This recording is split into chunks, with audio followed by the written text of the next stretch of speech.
Hey friends, how you doing? We are going to be talking about Nehemiah tonight. So let's continue our discussion of our goals.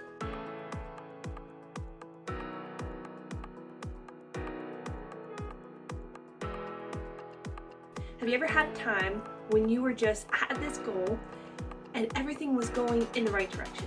You were headed towards your goal, and then this happens.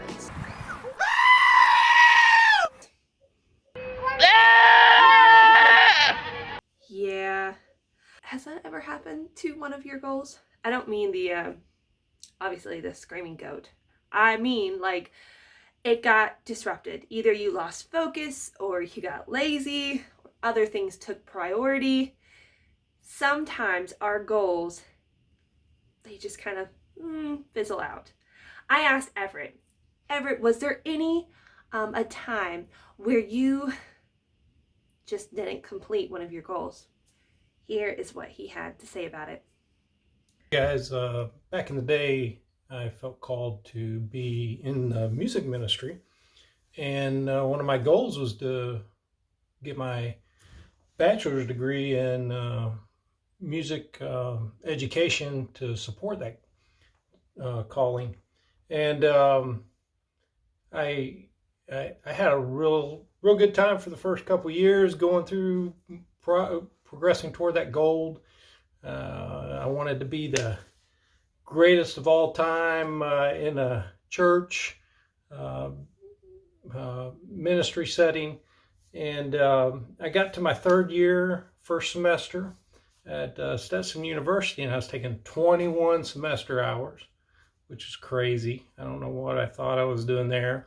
I was working at McDonald's 20 or 30 hours a week, and I was driving to get out and do these little youth revivals on the weekend. We have a team of 3 folks that go out to different churches around Florida and do the revivals, and it just wasn't working. I spent all my time trying to keep up with 21 semester hours, and it just wasn't coming together. And then it all culminated December. I went back to my home church. I played a special music, flubbed it up real bad. I'm like, okay, I'm done. I'm going into computer science. And so, yeah, I didn't meet that goal. Didn't get my bachelor's in music education. So that was one of the big disappointments in my life.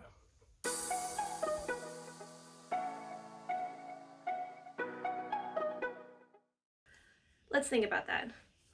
What are some of your goals? Like your GOAT goals, greatest of all time goals. Have you thought of them? Is it something that you wanted to accomplish? Someone you wanted to become? Something you wanted to contribute to the world? Think about it. What is it? I know I asked you to write them down, but if you have a minute, think about it right now. Over the next few weeks, we're going to be addressing questions like, what goals should I have for my life? How do my goals and God's goals line up? And then how can I actually achieve my goals? Good questions, right? To answer these questions, we're going to be looking at the book of Nehemiah. And we're going to be looking at his story of how he was given a God-sized goal. Whew. Now, just to recap, Nehemiah is in the Old Testament part of the Bible. Okay, and this is about 140 years after Jerusalem was conquered. So we have the Jewish people.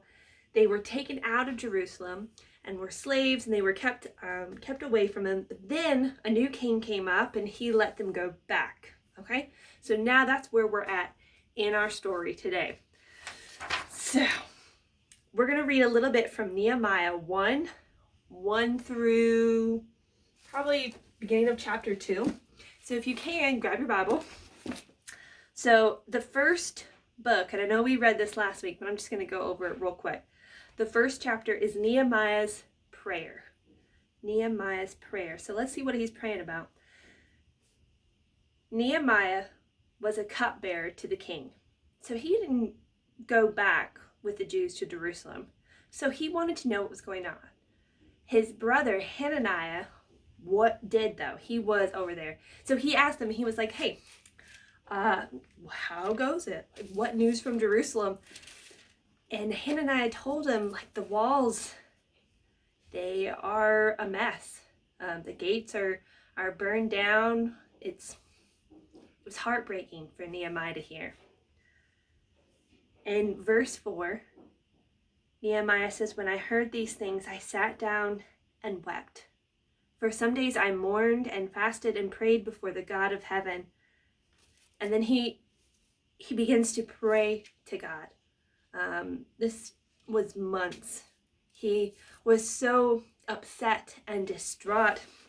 We see in chapter 2, he's now attending the king.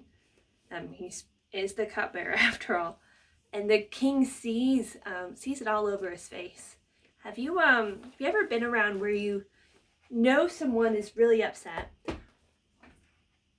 but they don't really tell you? They just look so forlorn. That is how Nehemiah is.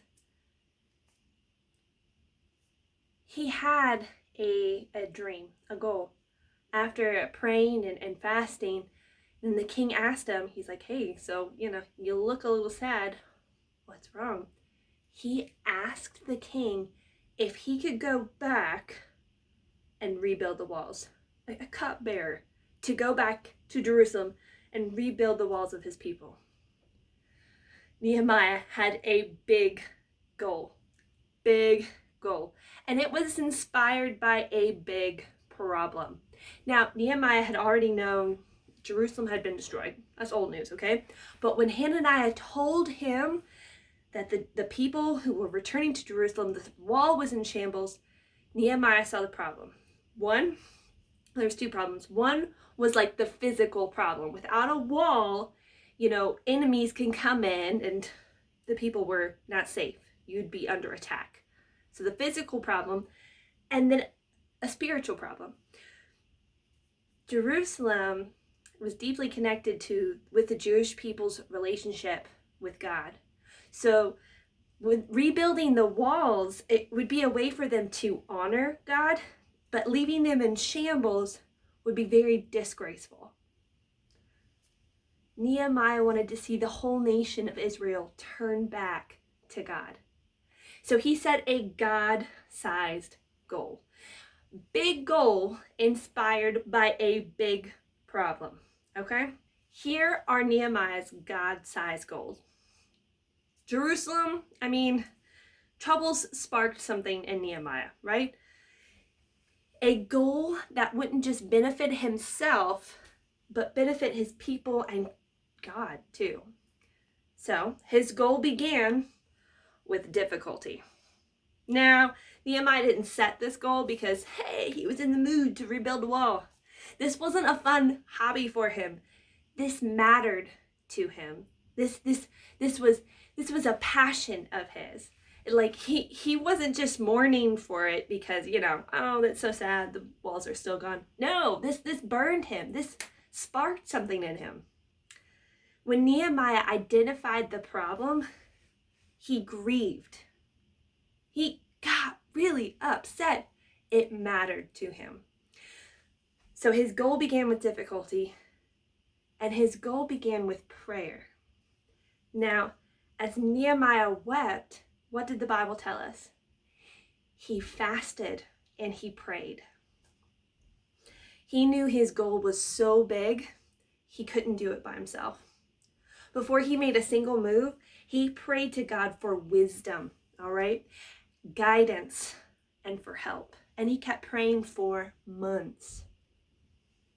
His goal began with difficulty, prayer, and with God's help. Now, the size of this goal, it forced Nehemiah to realize he needed God. Like from the beginning, he's like, there's no way that I am going to be able to do this. He needed to have faith in God, that God would handle this. The book of Nehemiah, it begins with destruction and sadness and grief, but it doesn't end that way. Big difficulties can inspire God-sized goals. So why are we talking about this guy from years ago? What does his walls have to do with us today? Well, I'll tell you, there's so much stuff you can get out of the book of Nehemiah. People have written countless studies about his leadership. It could be his wisdom, having a vision. Over the next few weeks, we're going to see what we can learn from Nehemiah and about how we can achieve our goals. But not just any old goals, God-sized goals. So remember that goal that I was talking about, the GOAT goal? Take a look at it again. Think about it. How does your goal compare to Nehemiah's goal? Is your goal inspired by big difficulty? Does it solve a problem just for you or for a lot of people? Is your goal inspired by prayer? Have you ever talked to God about it? Do you need help? Do you need God's help to accomplish your goal? That's usually a good indication on whether or not your goal is big enough. Because if you can do it, then that's just a you-sized goal. You want a God-sized goal. A God-sized goal, it really seems kind of impossible for us, right? It's not hard to set goals for ourselves. Like we could just set a goal every year to lose a little bit of weight. That would just be a goal for us, right? We would be the only benefactors. Think about this. On a treadmill, some people can run for hours, logging tons of miles and burning lots of calories, but they aren't really going anywhere. No matter how many moves they make, they'll never leave the place where they started. When we set us-size goals, it's kind of like running on a treadmill. We don't really go anywhere. We're the only ones who benefit. So what's the alternative? How can we learn from Nehemiah and set God-sized goals? How can we do that? Well, how did he do it? He began with difficulty. Oh, now I'm not saying you need to go cause difficulty for yourself or for others. I don't mean you need to wait for difficulty to happen. Guys, there is difficulty happening all around us right now. We just sometimes have to open our eyes to see it. Maybe you've experienced difficulty and you got through it. Maybe it was something, the loss of someone you love, bullying, discrimination, difficulties within your family. Maybe you're going through that right now, or you have gone through that. Do you think you could help somebody going through something like that? Maybe that's where your God-sized goal can begin. Now, maybe you haven't experienced much difficulty, but there is still plenty of problems out there. People are hurting and struggling. Maybe that's where your God-sized goal can begin, by focusing on the needs of others. We will often find our God-sized goal within something that we're passionate about. I mean, like Nehemiah, something sparked in him when he heard what needed to be done. He felt this passion to see it through. Our passions can often be inspired by the difficulties that we have encountered or that we see others experience. Begin with prayer, okay? If you're not sure what your God-sized goal is or could be, start by asking God for wisdom, for guidance, to ask Him to open your eyes to the needs around you. If you feel like God might be leading you toward a goal, ask someone for godly wisdom. Wise people can help us set God-sized goals. And then, guys, you got to begin with God's help. We'll need God for God-sized goals. God can do impossible things through us. You just got to ask him to give you strength and to help you do something about the pain and the hurt and the difficulties that you see around you. I mean, have you chosen a goal yet? Have you dreamed big enough? If not, if you're not sure, it's okay. For the next few weeks, we're going to be going over and we're going to be journeying to discover what kind of goals that God might be calling you. Today is just the beginning. So, this week, ask yourself this question. Ready?